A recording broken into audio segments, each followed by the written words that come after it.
cold gang. First round draft pick. Welcome to a very special edition of Pacers Postgame Live, Cold Game Live. I'm your host, Isaiah Dotson. I'm here with my co-host, Malcolm Bennell.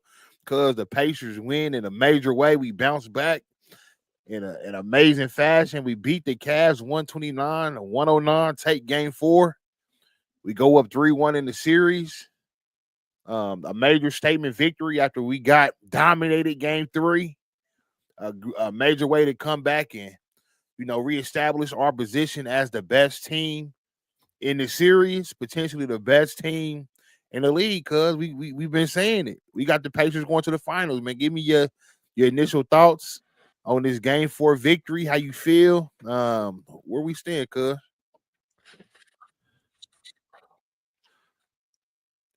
Man, it's good to be back on here, man. I know I missed Friday's game. This was the closeout, man. I wish this was a sweeper. I think we dropped one on Friday. But we got to go back to Cleveland, and then they got to come back to Indianapolis, and then possibly maybe have to go back to Cleveland. So hopefully, we got to win one out of those 3. I like our chances. I like our odds. Go ahead and throw the Pacers in the Eastern Conference Finals. This is where we was at the same time last year. So, but I think now the difference is we have a playoff battle team, and we will be ready for the Boston Celtics or the New York Knicks. I don't know. That series could go either way too, but whoever we play, we'll be ready for them. Let me not go ahead and call this series over, man. But shoot, Donovan Mitchell tweaked that ankle at halftime, couldn't play after that. They say that Darius Garland's toe is taped up, where he can't move it. He said it limits the pain. It still hurts, but he can't really lift off of it like that. So we're going to keep hearing the same things. I only beat up on injured teams. And listen, man, we're going to play who's out there in front of us. I'm going to go ahead and pull up this box score, but I know that everybody got them a little piece of them Cavaliers tonight. Even James Johnson got in that box score. So that's what it's taking. It's going to take that team effort. We've been saying that, and that's what we're going to do. So I as salty as I am that we dropped that game Friday and I wasn't on here to talk about it, I love going back into Cleveland up 3-1. Absolutely. All right, cuz let's go back. Let's start with first quarter, man. Let's start at the beginning, how this game started off. It was an extreme night and day difference from how we started off the first quarter last game 3. Game 3, we started off. They started off an 11-0 run on us before we even got a bucket. I knew at that point, I said, we ain't ready. We are not ready. That was game 3. This game, we come out, we get the first bucket off the rip, go down hood. They, Aaron pass, we go down, Tyrese Halliburton open. Open layup. I said, okay, that's great news.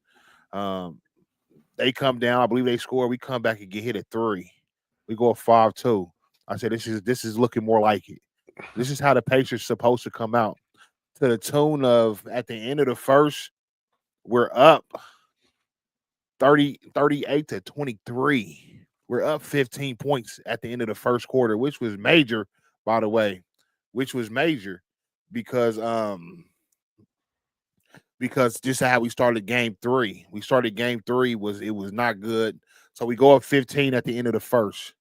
And then also in that first quarter, we end up losing Ben Mathurin. You want to talk about that, cuz? I love Mathurin. I think as any Indiana fan loves Benedict Mathurin. But damn, man, like you gotta have some more poise about yourself, some more, some more core. You gotta be thinking in them situations, man. You can't just cold steal a dude in the chest. And I mean, it looked like a little sucker punch, but still. And then you just look at his little troll, grin after he did it, after he got DeAndre Hunter to push him to the floor. Just, offer that done just for you to get ejected for a flag or two. So I would have much loved seeing Benedict Mathurin out here, but that's just another learning moment for him. He wasn't on that playoff round with us last year. So I don't know if I'm not gonna say it doesn't mean as much to him, but he doesn't think through those type of situations. So there's cameras everywhere. Anything can be challenged. You know what I'm saying? So you can't just steal a dude in the chest off the sneak, even if it was a little baby sucker punch. But I didn't like that call either, the ejecting. I think that could have been a technical foul as well. But the refs want to get a hold of that game, but it didn't matter. In the long run, Ben Shepherd came in and played very hard, hit some good shots, did what he had to do, play some good defense. He was crashing boards. So I wish Mathurin wouldn't have done that, but that's certainly something to learn from. Right, absolutely. Possibly one of the weakest ejections I've ever seen. Mm-hmm. One of the weakest ejections I've ever seen. It was on close review, it was open-handed. It wasn't even a closed fist. He hit DeAndre Hunter in the rib cage with. That was soft. And then DeAndre Hunter responds like that. If anything, they both should have been gone. If that's the case, because one was way more flagrant than the other. Right. If you're violently pushing somebody, that's a violent act of violence on the court. And luckily it didn't escalate from there. That's how we end up losing the championship back in yesteryears in the Malice of the Palace. We was trying to be cool and they aggravated us. It's always the reaction you're gonna get. So he pushed Mathurin, had Miles Turner came up and started swinging. Now we out our starting center.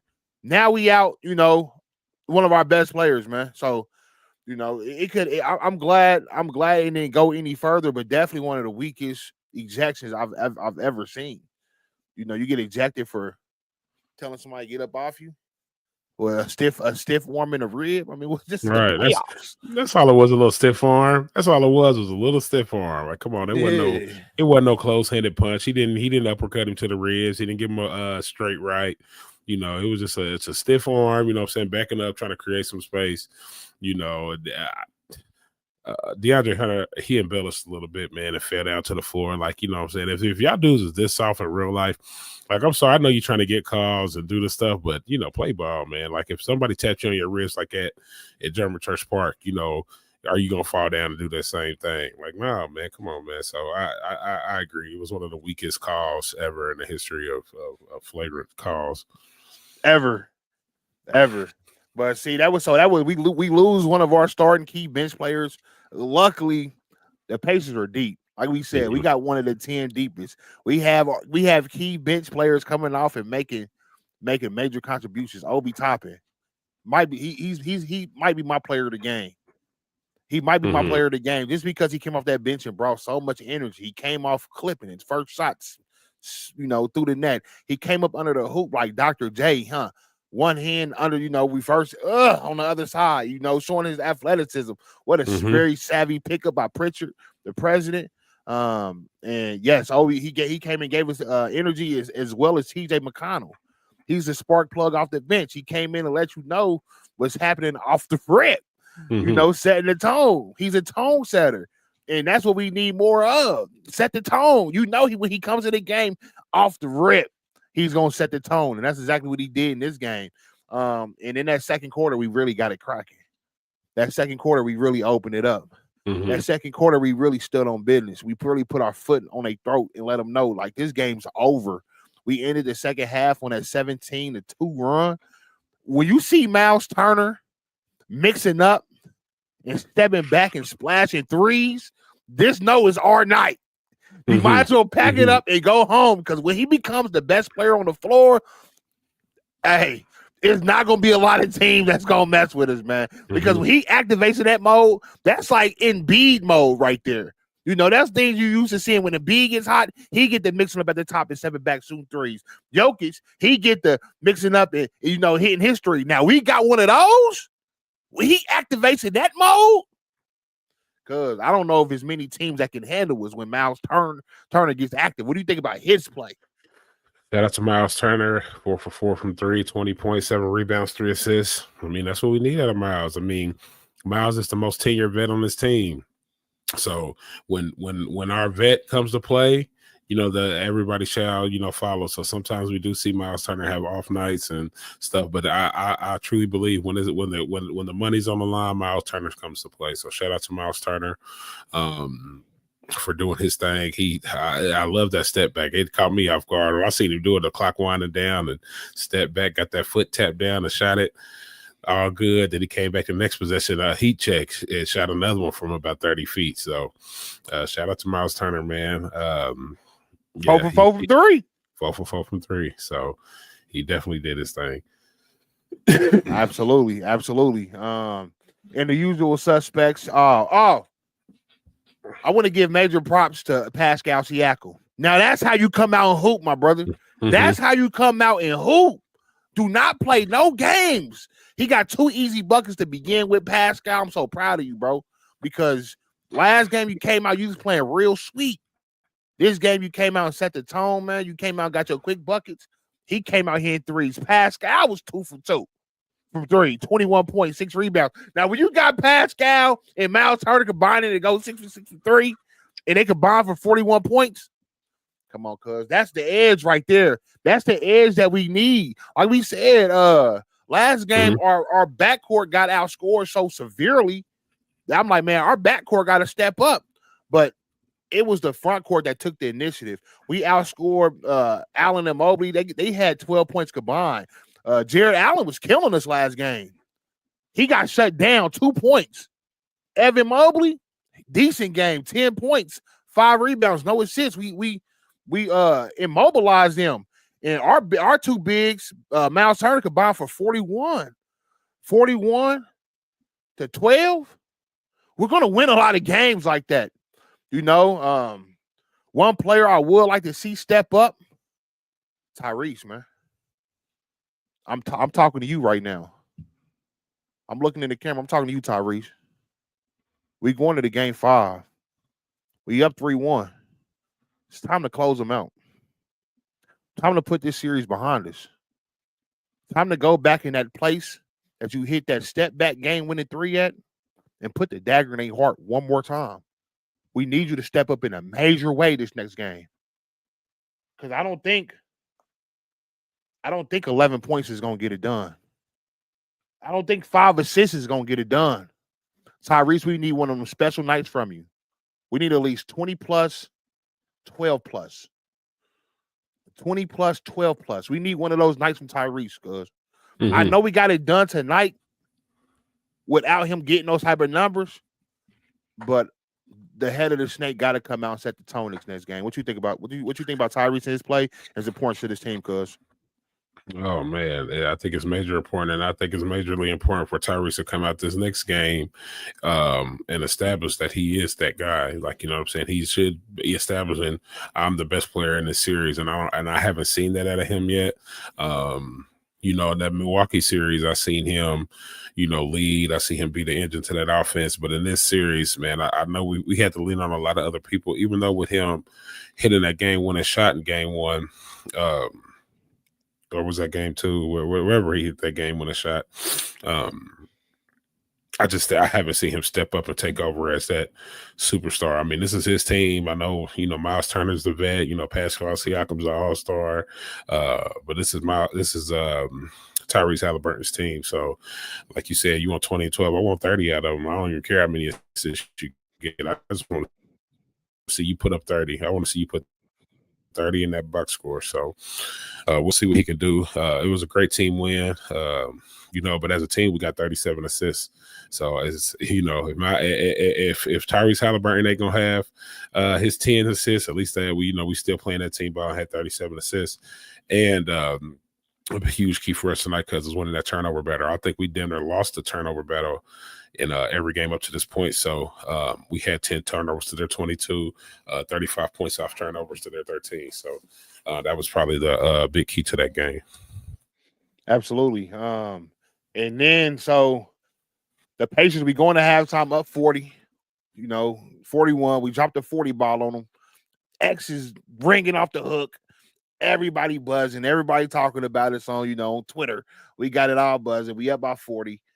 We come out the second half, more the same. We still on fire, but a familiar face is on the court.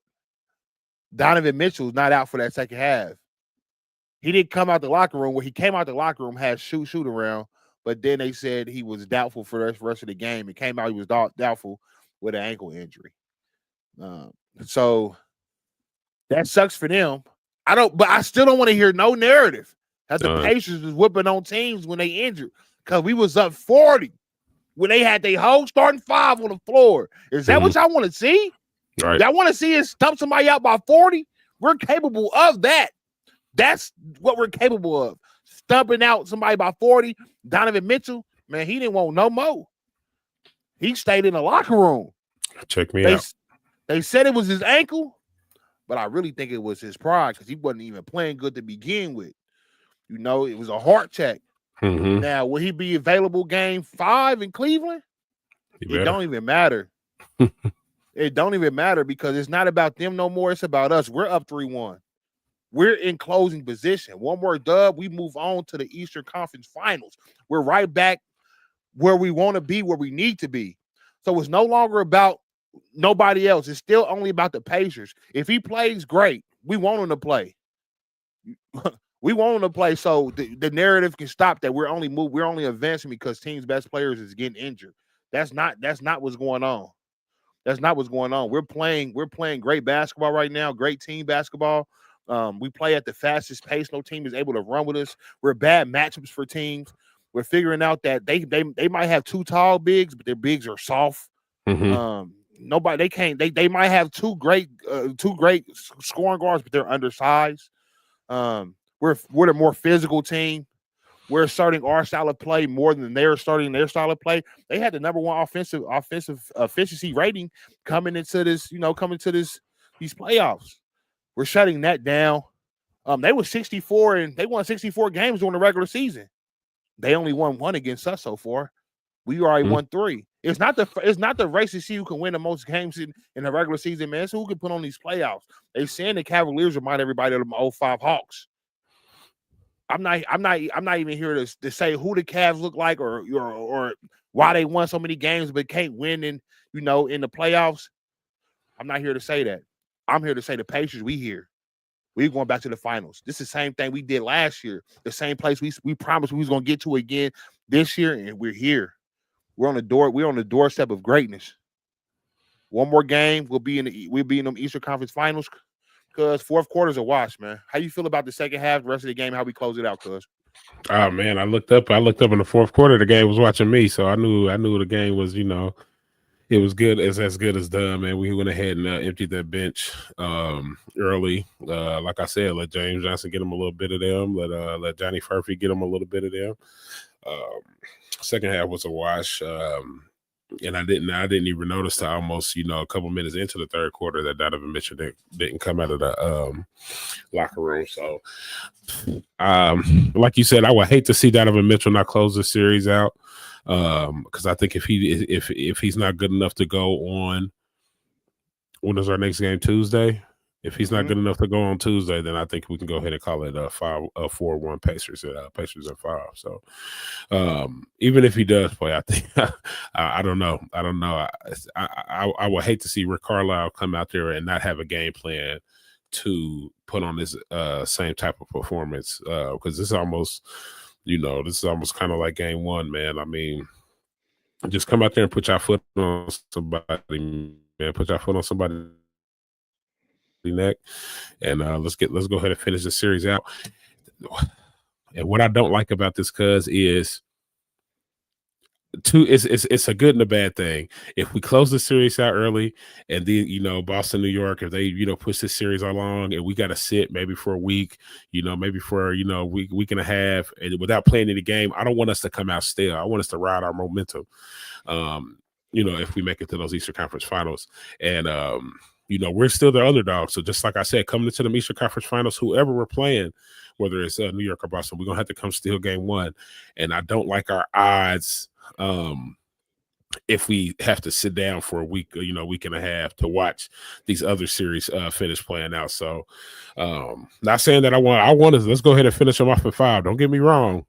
But I don't want that layover to fall into game 1 of the Eastern Conference Finals. I want us to come out as hot as we can with our back against the wall mentality. We should be like a dog back into a corner. We'll bite you.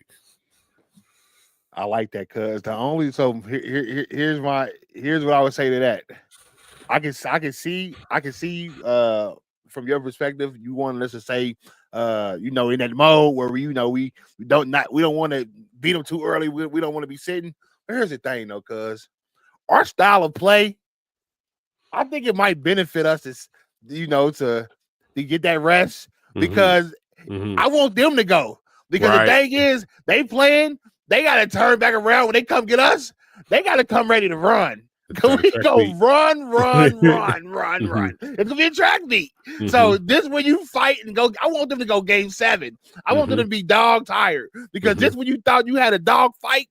Oh, it's gonna be even more fight close to the face. I'm telling you, this is our style of play. We go up and down the court, up and down. Them legs is going. They gonna feel it. So I can see that working in our benefit a little bit, cuz. I can see it working our benefit. But if we do play at the same time in them, if they end earlier or we extend the series, don't matter, man. We coming ready, man. It's our year. It's our year, 2025. We've been calling it all year, man. Pacers going to that finals. If you're a fan of the Pacers, this is the perfect place to be because we are believers. We are believers in the Pacers. We believe we're going to the finals. We believe this is our year. We're winning the whole thing. Yes, sirs. Yes, sirs. I got one thing to say on that, cuz. Talk to me. The best matchup for the Pacers left in the NBA is the Boston Celtics. That's it. I don't see even if the let's say if it was a fifth, if Golden State, not Golden State, but if OKC makes it to the finals. I don't know if they can run with us, man. I just don't know. Boston, OKC, maybe. I don't think Denver has it left. They're not deep enough. I don't think Golden State has it in them. They too old. Who's a Minnesota, maybe, but Rudy's so soft. I think it's not his type of game. That's not his type of series. I think we can handle Minnesota. So I think the only team that can really hang with us still left is Boston. So we'll see if New York can handle them. I think we can handle New York. I think Boston, we might have to push that series, but if we can get past both of them, man, I think I might have to go get my ring sized up because I want one of them. Off the rip. And the thing is, every few years, a certain trend or style comes around in the NBA. Back in the late 2000s, early 2010s, it was small ball. When the Heat switched it up and they was trying to Chris Bosh out there at the 5 and they was making teams adjust and you couldn't play your traditional big anymore because they would just they would go small ball on you. I think what we're doing, we're kind of changing the game at this point with our pace. We want to run. We want to run. I don't know if it's been a team. Maybe those Golden State teams. Maybe it's been some teams in the past, but we're running at a ferocious, unstoppable pace right now. Cause I think that's a little different than what we've seen in the NBA so far. This is because we just want to get it up and down fast as possible, and we have the perfect point guard to do that because he's a distributor first. But we want you to be a scorer, Tyrese. Come out and be a scorer. Game 5. Let's just close this out, man. One word to describe this game tonight, cuz. Absolutely. I said, what's one word to describe this game, cuz? Give me a word to describe this game. Dominant. Dominant.